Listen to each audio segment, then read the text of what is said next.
It's Versus. I'm John Maher. That's Will Cohen. Will, uh, finishing another franchise. How does it feel to be at the end of this franchise? I mean, this wonderful 2-film franchise. Uh, it's we've killed a lot of franchises here. Yeah. But as franchises go, this one could have been a lot worse. I'll give you that much. We are talking about Island of the Dolls, and this box art. I'm going to give it credit. That is the girl from the movie. That's correct. This is correct box art. This, every now and then, we get truth in advertising. This is absolutely the truth in advertising. I don't know. This film had the bones of a good movie. It was just handed to people who just didn't give a fuck. Had this even been I feel like had this been even handed off to the people who did Dinosaur Hotel 3, we could have actually gotten a reasonable movie. It was almost there. Let me say one thing about the whole this is based on I guess a real thing, right? And the thing that bothers me, it stuck in my brain through both movies, is the Island of the Dolls is in Mexico, right? Okay. And they, in this movie, they go through extreme lengths to call it Isla de la Muñecas. They say that a couple times in this movie. And the ghost, the daughter, is named Santana. So those are both Hispanic things. But this shit couldn't be more fucking British if freaking Gordon Ramsay was in the fucking movie. Just don't either leave the Spanish stuff out of it or hire Spanish people. Do one or the other. I mean, to be fair, if Gordon Ramsay was in here, it would have had a little bit more spice to it. There would have been one actor. And quite frankly, this was blander than mashed potatoes. Yeah. But this is such a weird the boy meets murder mystery vibe, and a part of me wanted to actually like this because it got it started off like every other fucking ITN film. It's just it's bland actors, stupid setup. Hey, we're gonna go to this island for fucking no reason whatsoever. They do give us a reason, but I will say, let's talk about the cold open for a second. Sure. Okay. I'm going to, again, talk about a general thing that doesn't make any sense. This is Island of the Dolls 2. It is the same island. Right. And now Julian, who was the priest in the first movie, the guy is also named Julian. So I imagine it's supposed to be the same Julian, but now this guy is fucking evil. Money. Don't fucking mention money to me.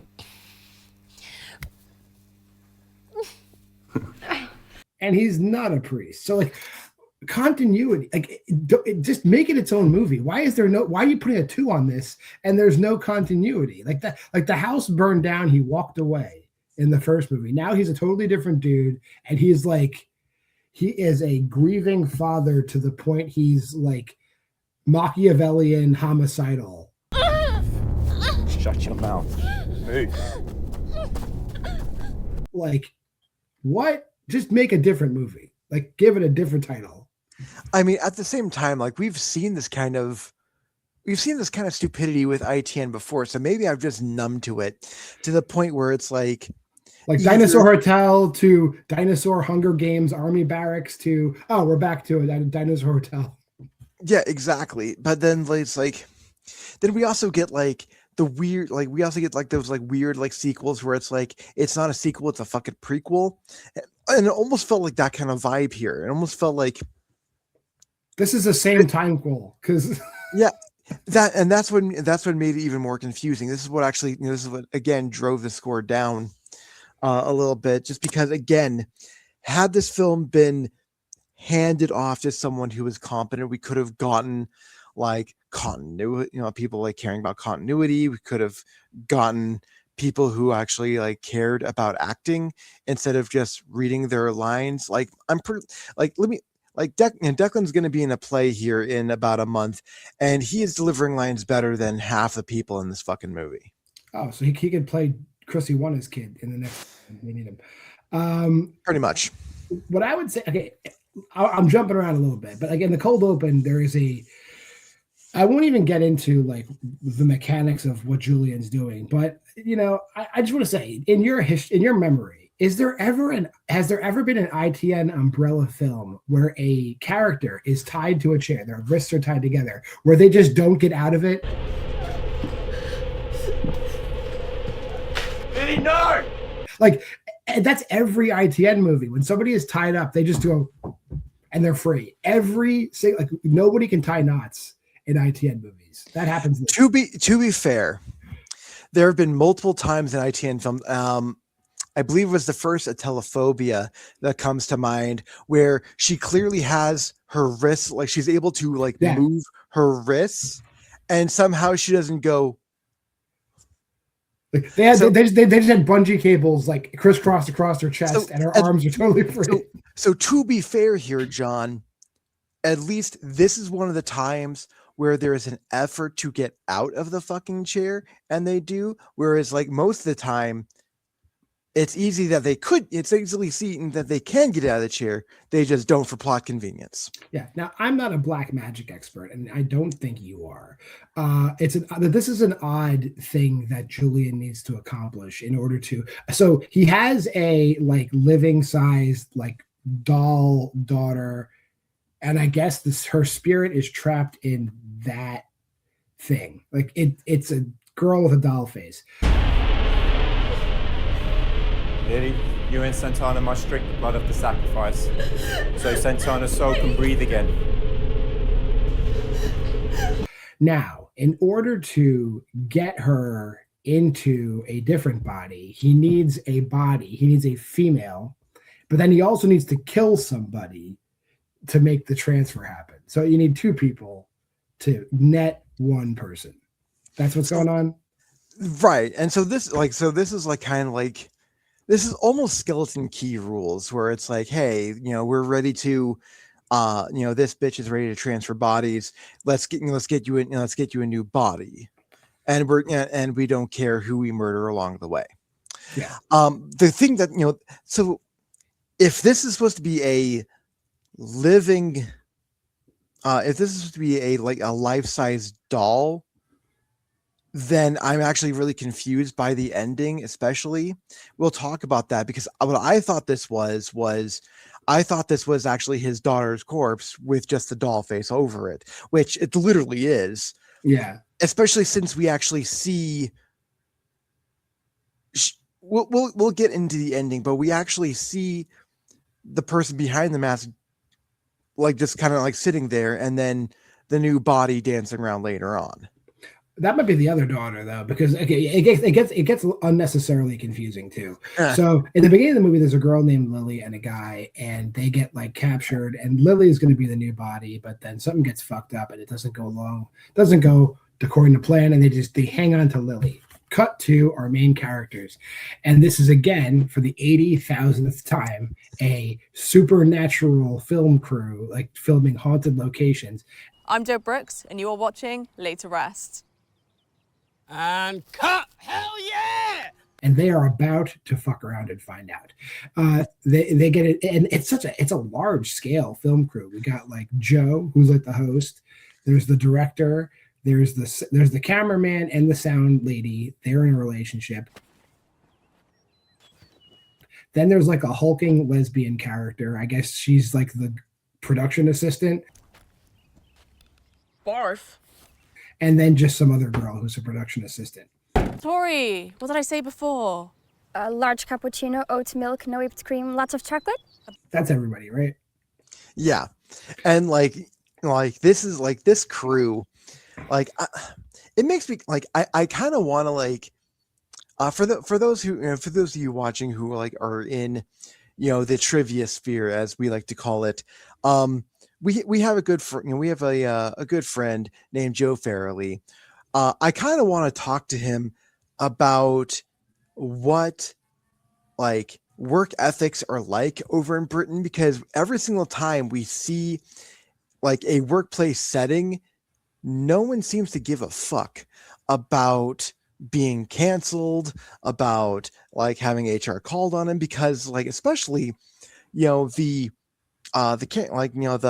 camera woman, the big hulking, as you put the big hulking lesbian character, because no equality doesn't happen in ITN films apparently. She just fucking hits on every woman. Let's take a walk. I think we should. Yeah, Like, it's sexual harassment. Not to mention that the other two people are clearly dating. I don't know if that's been reported to HR. right. It's like, it's just it gives you the ick. But again, this is nothing new with ITN, and so I've become desensitized to this dumb shit. But it's still icky. Yeah, so they get invited to this island, which I'm assuming is off the coast of England, not off the coast of Mexico.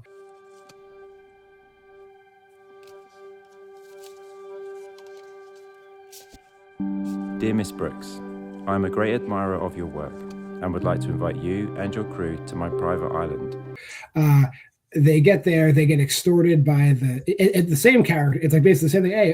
Hey, take you to the island. I don't want to go there. It's going to cost you double. So he extorts them for a shit ton of money, takes them anyway. By the way, I need payment for tomorrow's journey.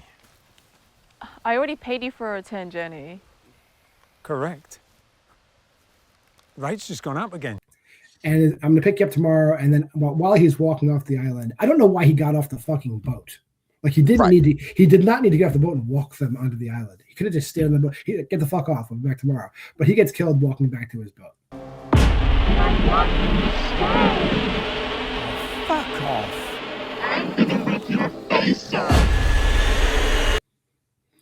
Then the crew walks around. They take some shots. Turns out the cameraman is afraid of dolls, but that would have been something nice to say when you're planning the trip. Like, oh, by the way, I'm afraid of dolls. Would be a cool thing to say.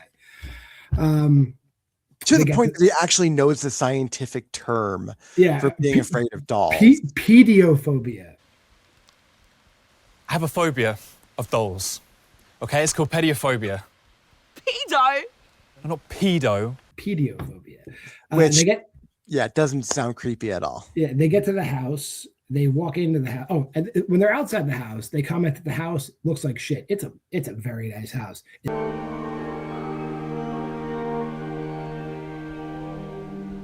Oh boy, I didn't think anyone would actually be here. The inside looks like shit. Outside looks nice. I don't know why they said that. They get in the house, then they're fucking around in there. The actual life-size doll is Humpty Dumptying in the corner. You see it move. Julian has given us exclusive access to the island, and I cannot wait to find out what happened on that fateful day and why this island elicits so much fear. And they start filming, and then the owner of the house like bum rushes them. He's like, "Hello!" Like, you didn't hear them come in like 10 minutes ago. Like, you made it. Like, whatever. And this is the same character from the first movie, I think. That's what my vague recollection was. Is that this is like the one bit of continuity that kind of fucking. He has the same name, and he lives in the only house on the island, even though that house burned down in the first movie. Let me remind you. Yeah, and the spirit also burned in that house, but I digress. And it wasn't his daughter, but I digress. Like, everything is wrong. It's wrong. Like, everything is incorrect in this movie. But it turns out that the whole thing is a setup because the second production assistant is also his daughter.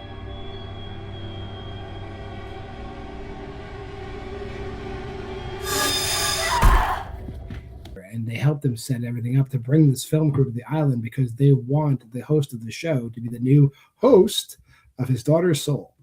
Right. Which, again, we're not experts in the black arts, but why does it couldn't they here's my question here, John. where's the great Jagged Edge book? Because like we haven't seen the Jagged Edge book in a long time, and I feel like the reason why they needed an extra soul is because they don't have that Jagged Edge book. Yeah, if they had the Jagged Edge lore book, the Dungeon Master's Guide, they would have figured this shit out, because it doesn't make any sense. And like so they have the doll lady, which I guess is where Santana's soul is trapped. So she's like a giant like automaton, and she goes around the island just willy nilly killing people.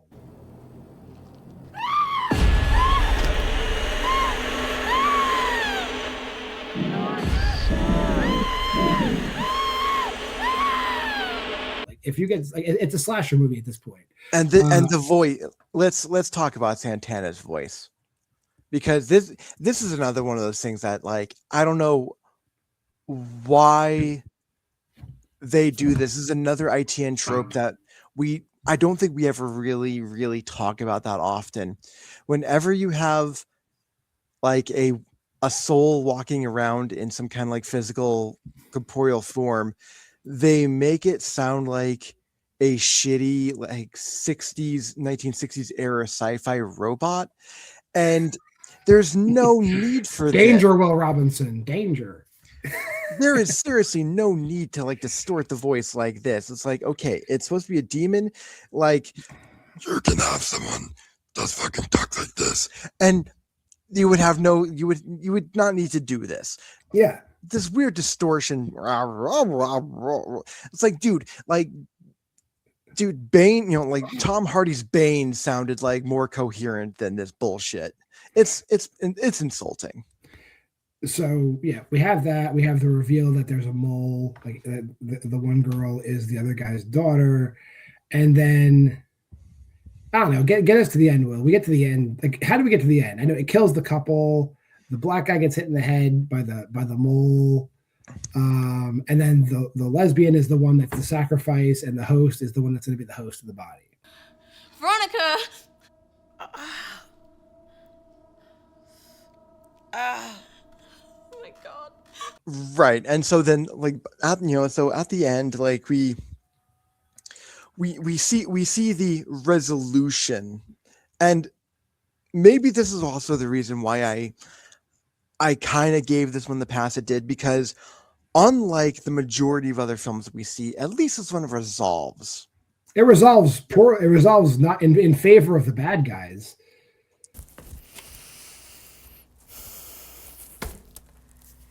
You're so pretty. Thanks for being my doll. But I mean, it resolves. It does, exactly. So it's like it kind of sort of leaves open for a third one, but it doesn't like sequel bait like most other ITN films that we see.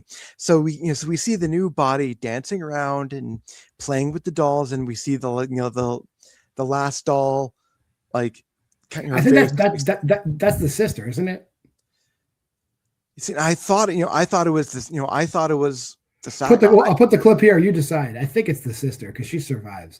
But who cares? Like it all comes to the point. Who cares? We made it to the end of another movie, so let's and another franchise. Yes, until further notice.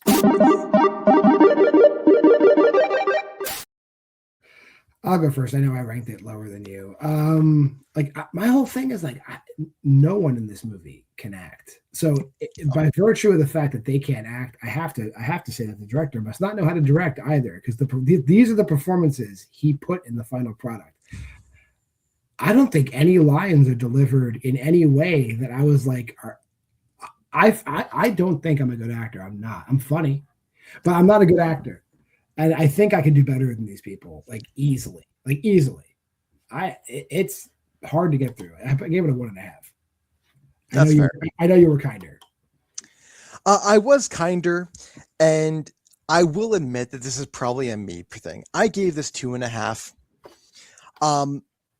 Again, I said it before in this episode. I said it in my Letterboxd review. Had this been handed off to like post, anyone in post Blood and Honey, Jagged Edge hands, had this been hand it off to someone who is competent, we could have actually gotten like a 3, maybe even a 3.5 star film. Like, you're saying we should have turned this over to Reese Frank Waterfield? That's exactly what I'm saying. All right, but sure. I am also a sucker for like weird murder mystery adjacent films, and that's what I kind of felt like it was got. It's like when we got to that little twist, it's like I hate that I kind of like that.